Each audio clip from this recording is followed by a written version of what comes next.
Now it's Ask the Dietitian with Sally Sawaya from Sally's Diet Rite. So welcome, Sally Sawaya. Thank you, Gavin. So Sally Sawaya from Sally's Diet Rite. How's everything going at Sally's Diet Rite? It's going well. It's going well. People preparing to lose weight before the holiday season. So it's kind of busy now.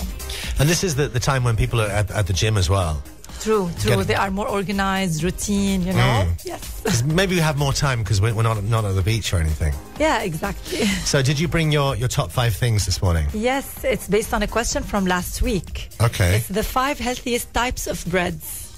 Okay, bread. Yes, everybody's asking about bread, whole grain, oat, sage, and all these things. And we know that white bread, of course, is not healthy. Yes, it is not healthy. So let's go through the healthiest bread around. Top 5 things. Sally Sawaya, number 5. Whole wheat bread. Okay. So when you're looking at the ingredient list, choose whole wheat flour as the first ingredient, not wheat flour, because wheat flour is the normal white flour. Okay. So we want the whole wheat flour. So it's got to be whole wheat. Yes, exactly, because it has the benefits of the bran, the outer layer of the grain, as well as the endosperm. So it gives you abundant vitamins and minerals, especially B vitamins. It gives you fiber, so you feel fuller for longer, and it's very healthy for your overall body. And what about brown flour? What is brown flour? Brown flour is sometimes it's actually white flour that is dyed, so they dye it with molasses. It's ridiculous. I know, and sometimes they add only the bran, the outer layer to it. So it's okay, but not as beneficial as the whole grain itself. So we need to find the whole grain flour, which is usually more expensive. Yes. But some supermarkets do have whole grain flour at really good prices. There's Spinners have the brand Netto, I found, and it's only like 2,000 for a packet, which is really good. Is it local? Netto, I don't know where it's from, but it's in one of their exclusive imports. I'll check them out. Yeah. But they don't have it always. You have to if you see it, just buy all the packets. That's what I do. So that's number 5. Number 4. It's sage bread. Oh, is sage healthy? Yes, it is, because it's actually made from whole wheat flour. Okay. And so it makes it a good choice. However, be aware that sage needs salt in order to spread. So when they do the sage and spread it, they need to add a lot of salt so it spreads.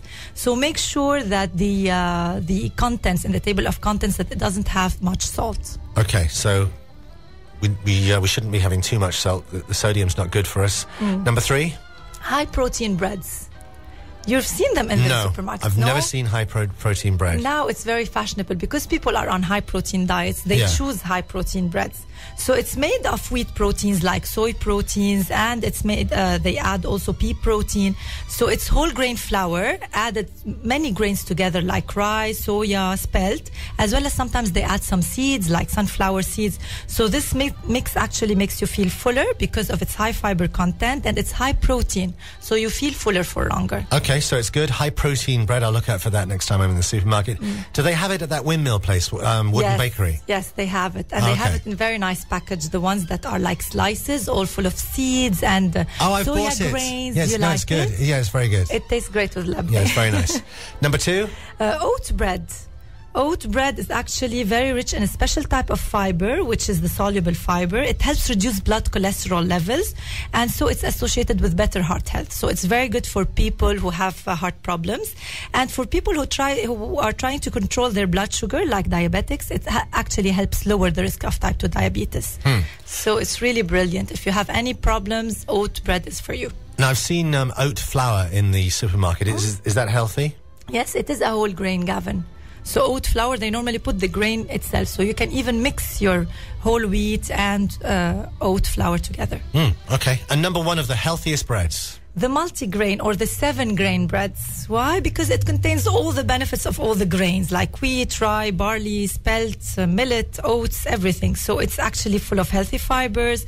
It's full of health benefits, especially protection of heart disease, diabetes, obesity, and several types of cancer like colon cancer. Okay, so number 1 is the 7, what's it called? 7-grain or multi-grain. Yes. Well, thank you. Top 5 things. Sally Sawaya, she's in the studio this morning.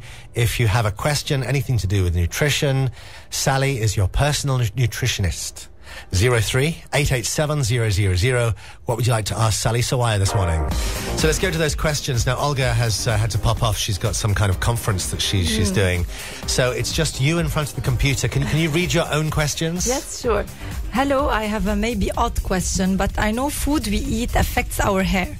What is the best food or the food needed to give the hair the right nutrients for shine and health? This is a good question. It is good. What kind of things can we eat to have lovely, shiny hair? You should be eating enough protein-rich foods like fish, chicken, meat, eggs, yogurt, labneh, dairy, because proteins are the building blocks of your locks. So, and luckily, these foods are also rich in vitamin B5, which is pantothenic acid. It helps increase the blood flow to your scalp. It's also rich in biotin. Biotin really helps your hair grow. So these are the main ones. And then, of course, you need to eat... Again, luckily, the protein-rich foods are rich in iron and zinc. Both are very important for your hair. And make sure to eat omega-3 rich foods like salmon, walnuts, chia seeds or flax seeds. So the actual oily type foods. Oily types, because they help moisturize your hair. And loads of colored fruits and vegetables, because again it helps moisturize your hair so it doesn't break. What foods contain zinc?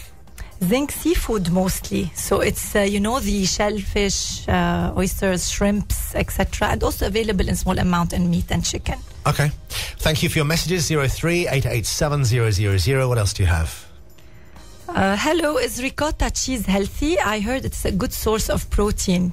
Yes, it's true. This Italian cheese is actually made of whey protein. You know, those who go to the gym, athletes, they say whey protein. So ricotta cheese is made from the whey protein part of milk. Oh my God! So you can actually get it like naturally. Yes, definitely. So and it's very similar to cottage cheese. We were talking about cottage cheese and how it's similar to ariche. So it's really very high in protein. And now ricotta cheese is a bit on the high end of fat, so it's a bit higher in fat. But again, it's full of protein. It's a good option to have in your diet. So ricotta cheese, it is full of protein, so that's good. Is it expensive? I don't think I've ever seen it. It is actually, it's moderate. It's moderate, Gavin. You put it in your Italian dishes mostly. And where is it in the supermarket? I suppose it's in the fridge. In the fridge, yes. It's packaged mostly. What does it look like? It looks like a cottage cheese, but more creamy. More creamy, yes. Okay, so that's ricotta cheese. It's full of protein. Next question. Oh, it's a voice note. So press play on that voice note. Right. Good morning, guys. I have a question for Sally. If you are on a protein diet, on a high protein diet for a long while, let's say, is it true that you might get a protein intoxication? And if so, how could you prevent it? Thank you. Okay, so let's talk about protein intoxication. Is there such a thing? Yes, it doesn't exist really. I mean, this terminology doesn't exist. But anyway, going on a high protein diet for a long time is not really recommended, because you'll be maybe overloading your kidneys that filter the protein. So when you overload your kidneys later on, it's a bit, you may end up doing dialysis or with kidney disease or something. Oh my God, really? It's that bad? Yes, because you're overloading your kidneys for a long, long time. And people on high protein diets, sometimes they experience high LDL, high cholesterol levels in the blood, high triglycerides. They may have ketosis because if they're very low in carbs. So it's bad breath. So it's bad breath, acetone breath.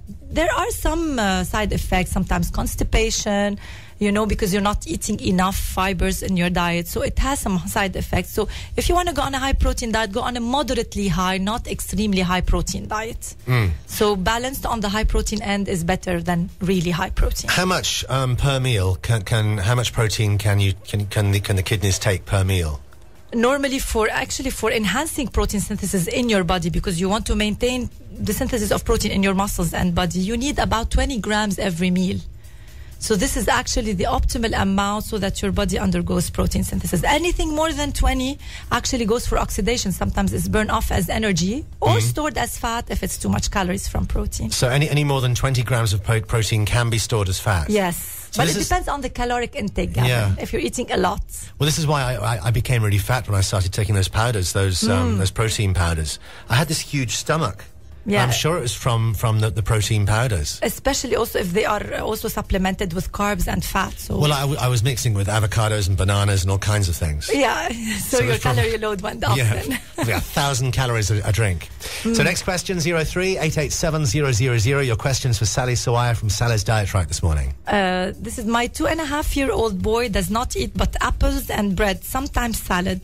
He loves milk. We add a certain supplement, but the doctor said it's enough to eat food. Please advise. we are dealing with a picky eater, because toddlers between the age of 1 and 3, they really become very picky eaters. And when they eat in front, if they eat in a group, like with children their own age or with their parents, their eating habits start to improve. So here you have to be a little bit sneaky, if you're doing like potato puree, just add a little bit of mashed meat in it, so he gets the protein from the meat.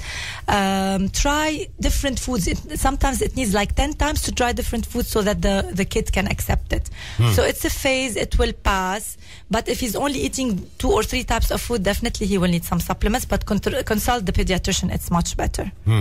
Or a dietitian can help. And what about the train in the tunnel? That was always a good way to get me to eat. Yes, Gavin, you tell them about this. Open the tunnel, and you open your mouth, and then choo choo choo choo choo choo, and then something disgusting goes in your mouth. But I don't care, because it's a train. It's exciting. I used to eat anything when they used to say open your tunnel. Coax your kid to eat. Well, there's the aeroplane one. I don't know the aeroplane one. The airplane also for us. Tiara, ftah ya matar. So they open the airport and the airplane goes in. Next question. Okay, this one is a good question. They always ask me this question. If we can eat fruit before or after lunch, which is better? It's when you feel comfortable. Some people like to eat it before meals. Sometimes people love to snack on fruits, which I like to do myself. But there are some benefits also of having fruit after a meal, especially if it's not a huge meal, then you can accommodate the fruit. If it's a good source of vitamin C, it helps you absorb the iron from your meals. So it actually helps you attain more iron from your meal.